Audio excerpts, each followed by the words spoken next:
Hello friends, എല്ലാവർക്കും ചെമ്പനിപ്പോൾ പുതിയൊരു വീഡിയോയിലേക്ക് സ്വാഗതം. നമ്മൾ ചെമ്പനിപ്പോൾ വരാനിരിക്കുന്ന ഭാഗത്തിൻ്റെ വീഡിയോ ആണ് ഞാൻ ചെയ്യുന്നത്.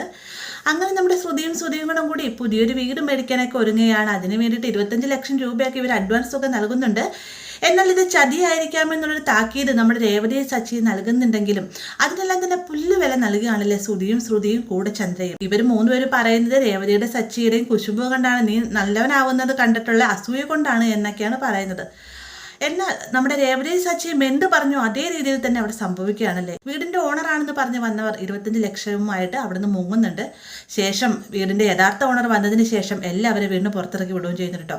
ആ ഒരു സമയത്ത് ശ്രുതിയും ഒരുപാട് കരയുന്നുണ്ട്. മാത്രമല്ല ശ്രുതി തലകറങ്ങി വീഴുകയൊക്കെ ചെയ്യുന്നുണ്ട്. അങ്ങനെ ഈ ഒരു പ്രശ്നമൊക്കെ ഒതുങ്ങി നിൽക്കുന്ന സമയത്താണ് നമ്മുടെ സച്ചി നീലിമയിൽ നിന്ന് എല്ലാ സത്യങ്ങളും അറിയുന്നത്. അതായത് നീലിമയെ നമുക്കെല്ലാവർക്കും അറിയുന്ന കാര്യമാണ്, നീലിമയും സച്ചിയും തമ്മിൽ ഇപ്പോൾ നല്ലൊരു ഡീപ്പ് റിലേഷൻ ഉണ്ടല്ലേ. നാട്ടിലേക്ക് വരുന്ന സമയത്തെല്ലാം തന്നെ നീലിമ ഓട്ടം വിളിക്കുന്ന സച്ചിയാണ്. അതേ രീതിയിൽ തന്നെ നീലിമ പിന്നീട് നാട്ടിലേക്ക് വരുന്ന സമയത്ത് സച്ചിനെ ഓട്ടം വിളിക്കുകയും സച്ചിയുടെ സ്വഭാവം അതുപോലെ തന്നെ ഏത് സമയത്തുള്ള രേവതിയെക്കുറിച്ചുള്ള പുകഴ്ത്തലൊക്കെ കേൾക്കുമ്പോൾ തന്നെ സച്ചി നല്ലൊരു ഭർത്താവാണെന്ന് നമ്മുടെ നീലിമ തിരിച്ചറിയുകയും മാത്രമല്ല സച്ചിയെ പോലൊരു നല്ലൊരാളെ കണ്ടുമുട്ടിയത് വളരെ സന്തോഷമുണ്ടെന്നൊക്കെ നീലിമ സച്ചിയോട്ട് പറയുകയൊക്കെ ചെയ്യുന്നുണ്ട്. അതിനുശേഷം നീലിമ സച്ചിക്കായിട്ടൊരു കണ്ണട ഗിഫ്റ്റ് കൊടുക്കുന്നുണ്ട്. ഈ ഒരു സമയത്ത് സച്ചി പറയുന്നുണ്ട്, എന്തായാലും മേഡത്തിന് കാര്യങ്ങൾ പലതവണയായിട്ട് എൻ്റെ വൈഫിനോട് പറഞ്ഞിട്ടുണ്ട്, മേഡത്തിനൊന്ന് കാണിച്ചു കൊടുക്കാൻ നമുക്കൊരു സെൽഫി എടുക്കാമെന്നും പറഞ്ഞിട്ട് നീലിമയും നൃത്തക്കൂടെ സെൽഫിയൊക്കെ എടുക്കുന്നുണ്ട്. അതിനുശേഷമാണ് ഈ ഒരു ഫോട്ടോ കാണുമ്പോൾ രേവതി പറയുന്നത് ഫംഗ്ഷൻ, അതായത് നിങ്ങളുടെ ചേട്ടനും എൻ്റെയും തമ്മിൽ ആദ്യം കല്യാണം ഉറപ്പിച്ച സമയത്ത് കൺഗ്രാജുലേഷൻ പറയാനായിട്ട് ഇവർ വന്നിട്ടുണ്ടായിരുന്നു. എനിക്ക് തോന്നുന്നു ഇവരാണ് നീലിമ നിങ്ങളുടെ ഏട്ടൻ്റെ പണം എടുത്തുകൊണ്ട് പോയവൾ എന്നൊക്കെയാണ് പറയുമ്പോഴത്തേ സച്ചിക്ക് ദേഷ്യം എടുക്കാനാണ് നേരെ നീലിമയുടെ അടുത്ത് ചെല്ലാണ്. ആ ഒരു സമയത്ത് നീലിമയിൽ നിന്ന് എല്ലാ സത്യങ്ങളും അറിയുന്നത്. അതായത് ശ്രുതിക്കും 30 ലക്ഷം രൂപ പലിശ സഹിതം നൽകിയിട്ടുണ്ടെന്നൊക്കെ അറിയുമ്പോഴത്തേക്കും സച്ചിക്ക് അത് ഭയങ്കര ഷോക്കാവുന്നുണ്ട്. ആദ്യമൊന്നും സച്ചി വിശ്വസിക്കാൻ തയ്യാറാവുന്നില്ലെങ്കിൽ നീലിമ തെളിവ് സഹിതം പറയുന്നതോടുകൂടി തന്നെ സച്ചി ഇതെല്ലാം വിശ്വസിക്കുന്നതിന് ശേഷം വീട്ടിലേക്ക് വന്നിട്ട് എല്ലാവരോടും മുന്നിൽ വെച്ച് സത്യം പറയണം, ഞാനായി പറഞ്ഞാൽ ആരും വിശ്വസിക്കുകയില്ല എന്നൊക്കെ പറയുമ്പോൾ നീലിമ വരാമെന്ന് സമ്മതിക്കുകയാണ്. അപ്പോൾ സച്ചി എന്ത് പ്രതീക്ഷിച്ചു അതേ രീതിയിൽ തന്നെ സച്ചി വീട്ടിൽ ചെന്ന് പറയുന്ന സമയത്ത് ശ്രുതിയും കൂടി പരമാവധി തങ്ങളുടെ ഭാഗം മാന്യമായി ക്ലിയർ ചെയ്യുന്നതിന് വേണ്ടിയിട്ട് സച്ചിയെ കുറ്റക്കാരനാക്കി നിർത്തുന്നുണ്ട്.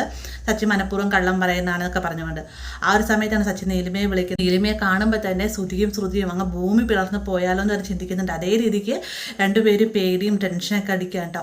അവസാനം നീലിമ സത്യങ്ങളെല്ലാം പറഞ്ഞു പോയി കഴിയുമ്പോൾ ഇനി എന്തൊക്കെ പറഞ്ഞിട്ടും കാര്യമില്ല, സത്യങ്ങളെല്ലാം തെളിഞ്ഞുകൊണ്ട് ശ്രുതിക്കും മനസ്സിലാവുകയാണ്.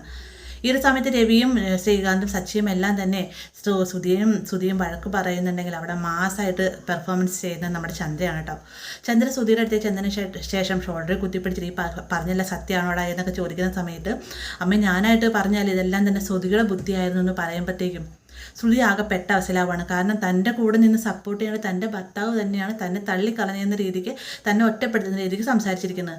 അതുകൊണ്ട് തന്നെ ശ്രുതിയെ രൂക്ഷമായിട്ട് നോക്കുന്നുണ്ട്. അതിനുശേഷം ചന്ദ്ര നേരെ ചെല്ലുന്നത് ശ്രുതിയുടെ അടുത്തേക്കാണ്. ശ്രുതിയോടുള്ള ഓരോ ചോദ്യത്തിനും ശ്രുതിയുടെ മറുപടിക്കും എല്ലാം തന്നെ ചന്ദ്ര കരണം നോക്കി അടിച്ചാണ് അവിടെ ചന്ദ്രയുടേതായ രീതിക്ക് മറുപടി നൽകുന്നത്.